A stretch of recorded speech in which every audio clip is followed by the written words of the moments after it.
For the first time in history, people and machinery are working together, realizing a dream. A uniting force that knows no geographical boundaries without regard to race, creed, or color. A new era where communication truly brings people together. This is the dawn of the net. Want to know how it works? Click here to begin your journey into the net. Now, exactly what happened when you clicked on that link? You started a flow of information. This information travels down into your own personal mailroom, where Mr. IP packages it, labels it, and sends it on its way. Each packet is limited in its size. The mailroom must decide how to divide the information and how to package it. Now, the package needs a label containing important information, such as sender's address, receiver's address, and the type of packet it is.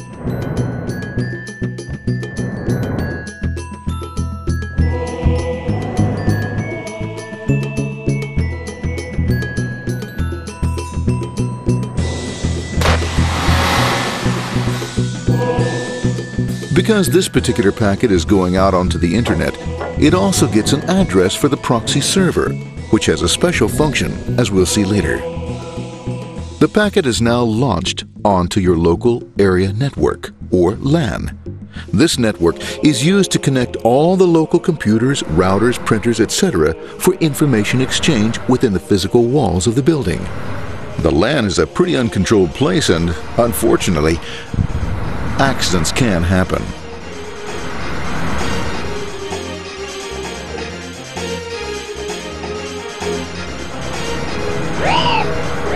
The highway of the LAN is packed with all types of information. These are IP packets, Novell packets, Apple Talk packets. They're going against traffic, as usual. The local router reads the address and, if necessary, lifts the packet onto another network. The router, a symbol of control in a seemingly disorganized world. Whoops, sorry about that. Let's go this one here, this one here. This goes here, this one goes here. I don't like this one. Let's go with this one. Let's go here. A little bit left. Let's go with this one here. Another channel here. Let's put that one here. Let's put that one here. There he is, systematic, uncaring, methodical, conservative, and sometimes not quite up to speed. Sorry. But at least he is exact, for the most part. That's the one who's on. That one was there. That one was there. That one was there. And this one was there. Oh, another one that was there. That was there. He's behind him. Let's go there. That was there. He was there. Oh, let's put that one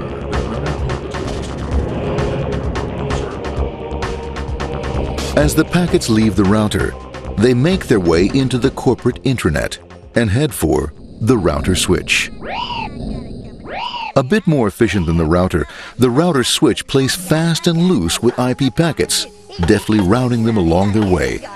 A digital pinball wizard, if you will. Here we go. Here comes another one. And it's another. Watch this, Mom. Here goes. Whoop, around the back. Hey, in there, in there, in there. Over the left, over the right, over the left, over the right. You got it. Here it comes. Right on. He shoots. He scores. It's going. Hey, wait. Here, watch out. Here comes another one. Oh, here we go. And it's gone. As packets arrive at their destination, they're picked up by the network interface, ready to be sent to the next level. In this case, the proxy. The proxy is used by many companies as sort of a middleman in order to lessen the load on their internet connection, and for security reasons as well.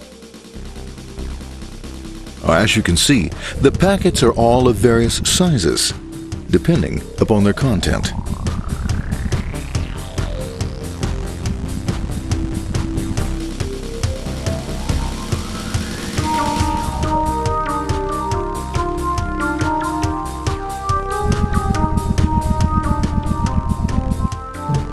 The proxy opens the packet and looks for the web address, or URL.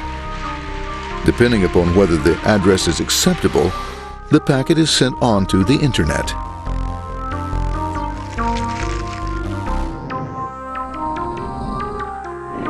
There are, however, some addresses which do not meet with the approval of the proxy, that is to say, corporate or management guidelines. These are summarily dealt with. We'll have none of that. For those who make it, it's on the road again.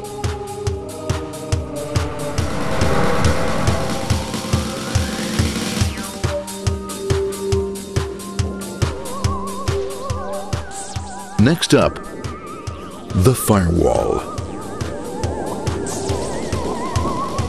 The corporate firewall serves two purposes.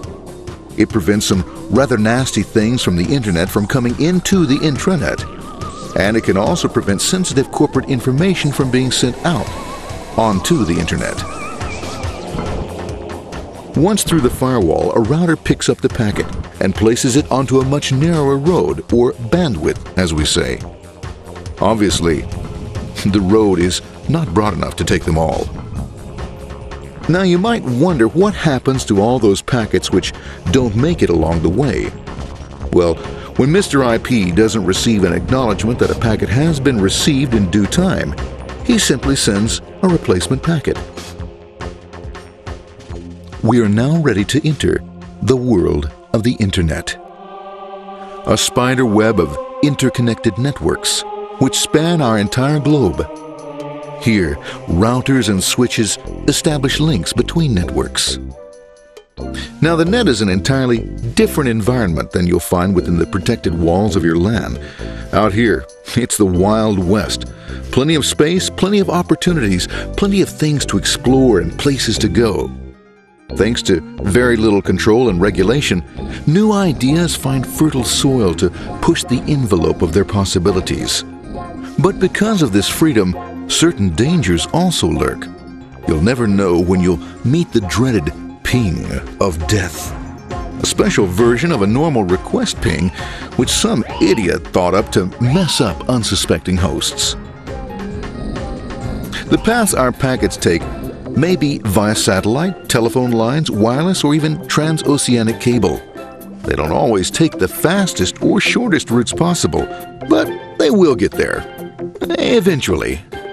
Maybe that's why it's sometimes called the worldwide wait. But when everything is working smoothly, you can circumvent the globe 5 times over at the drop of a hat. Literally. And all for the cost of a local call or less. Near the end of our destination, we'll find another firewall.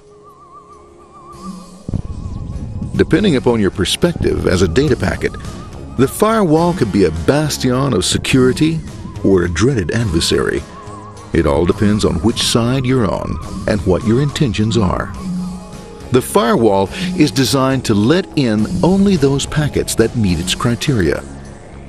This firewall is operating on ports 80 and 25. All attempts to enter through other ports are closed for business.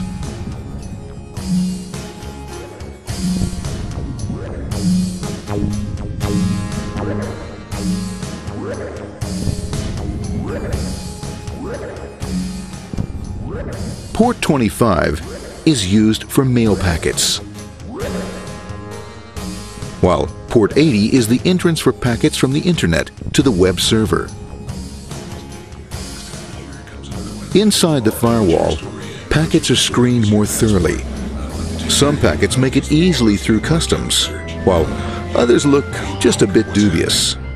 Now, the firewall officer is not easily fooled, such as when this ping of death packet tries to disguise itself as a normal ping packet. It's okay, go on, it's okay, no problem. Have a nice day. We out of here. Bye.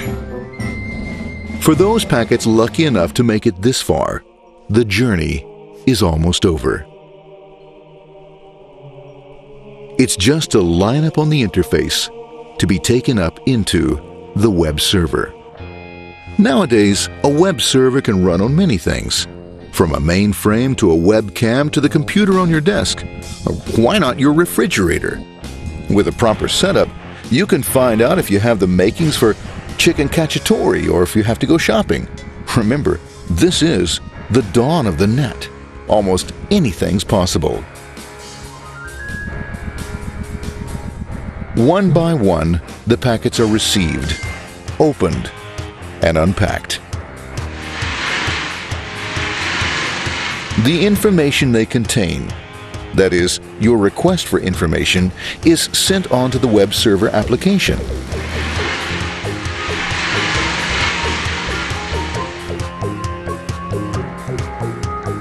The packet itself is recycled, ready to be used again, and filled with your requested information.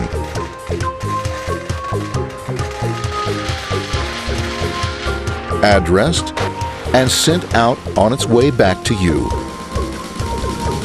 Back past the firewall, routers, and on through to the internet.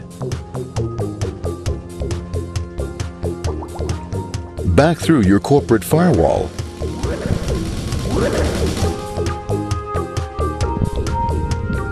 And onto your interface. Ready to supply your web browser with the information you requested. That is, this film.